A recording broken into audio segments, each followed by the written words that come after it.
po, kamusta kayo? Okay naman. Anong nararamdaman nyo for this season? First challenge for this season. I don't feel anything. Joke lang, hindi. Ganon. I'm feeling Full of pressure. Yes. Blood pressure. Buti pa to, bagets pa eh. No, I'm Pero feeling kaya mo pressure. yan?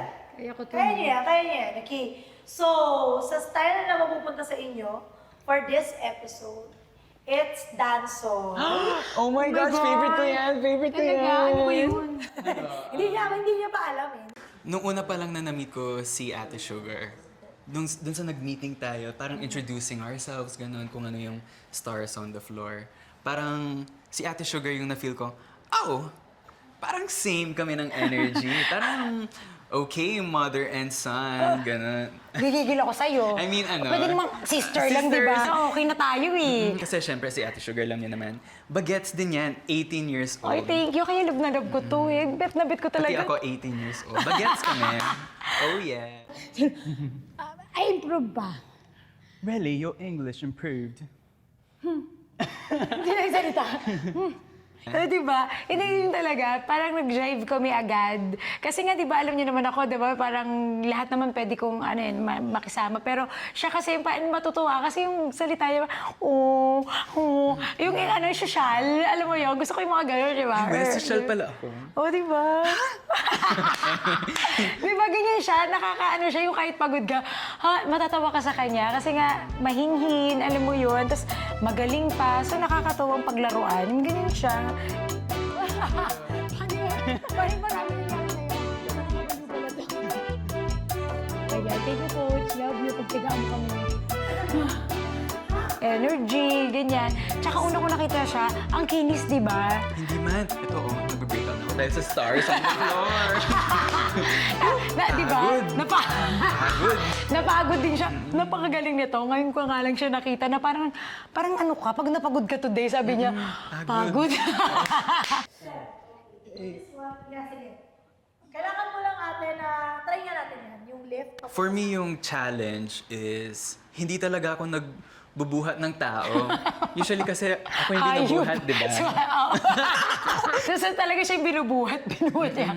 Eh yung panahon na umpisa, ang payat-payat. 6, 7, 7, 8, 1, 2, 3, 4. Umutot si Jawa. Ang lakas! Kaya nag-workout talaga ako. Ayan, punta ako sa gym, magpapamacho ako kasi buhatan pala dito sa stars on the floor. Okay, go, laban. Para manalo tayo. Oh, yeah. Yung una nanginginig yung legs niya. Kasi meron kaming stunt na nakaganon ako sa kanya sa ilalim. Eh, ang payat, matangkad pero payat, di ba? Hindi siya nagbubuhat, nagsasayaw lang eh. Yes. Nung ano ko ramdam ko, gumaganon yung legs niya.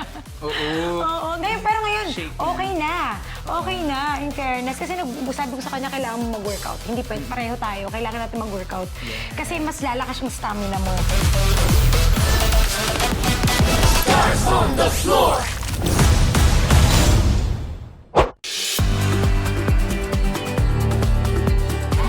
Hello po, this is Paul Swaggy Salas. Kaya ako natatawag nickname ko is Swaggy. Siguro gusto ko may pakita sa inyo yung performance level side ko, ang pagsayaw, ang pagkanta. But right now, nandito sa Stars on the Floor, ito ay ang aking pagsayaw. Onting background lang para po makilala niyo ako. Nagsimula po ako bilang Starstruck Kids dito sa GMA when I was around 6, 7 years old, if I'm not mistaken. At yun po mahilig na din talaga akong sumayaw. Pinang-audition ko yung mga sayaw ng aking tatay na member po dati ng Universal Motion Dancers, which is yan ang mga OGs na 90s dancers na tinatawag natin. Siguro nung, eto na, magiging open ako sa inyo. Siguro nung medyo tayo ay naging single na Broken Heart, parang sabi ko, bakit kaya hindi ako bumawi sa dating Paul Salas? Sa batang Paul Salas na gustong sumayaw, pangarap din mag-compete actually. Dahil siguro, alam mo naman tayo guys, sa mga nakaka-relate sa akin pag na-broken heart tayo, yung parang ano kaya yung bago nating gagawin? Or siguro yung mga dati nating ginagawa na hindi na natin nagawa because of our love. Yung parang ganon. Eh kasi medyo sa aking ex, which is good terms naman kami, sa aking ex kasi medyo nag-focus talaga kami sa acting career namin.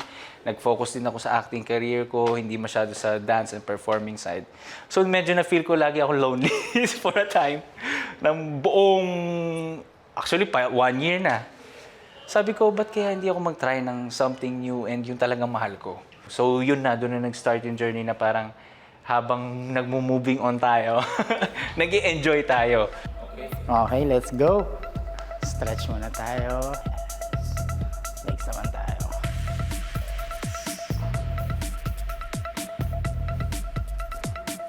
Other side. Kaya natin yan. Okay? Tapos prep lang tayo. Then backhand tayo, backhand spring. Joke lang. Oh, shucks. Oh, shucks. Comedian pala. At yun nga, bumabawi tayo sa childhood na tayo. And I think it's a healthy way of reminding ourselves na ano nga ba yung gusto ng 6-year-old na ako, 7-year-old na ako, na hindi ko na nagawa dahil sa mga pressures ng growing up, ng adulting. And I think masaya pong balikan yun. And enjoyin yun habang may time. Ayan. And I think yun naman talaga yung gusto niya sa akin before pa eh. So, pagka napapanood niya man to, alam kong proud na proud sa akin yan. And I know naman, itong mga ginagawa ko naman, talagang part na yun na para din naman din sa kanya. So, ayun na yun. It's clarity na lang din siguro sa amin na talagang proud na rin kami sa mga own works namin na ginagawa. So, thank you. Ayan, alam kong proud ka sa akin. O, ina-assume ko. Ayun. Hello everyone! This is Stars on the Floor Dance Break! Woo! Before our Sunday show yan na. So, para ma-excite naman kayo pag napanood nyo na yung episode namin. Oh, marami na kayong maririnig ng mga teasers about our performances. Kaya, ayan, abangan nyo po kami every Wednesday, Thursday, and Friday. Stars on the Floor Dance Break!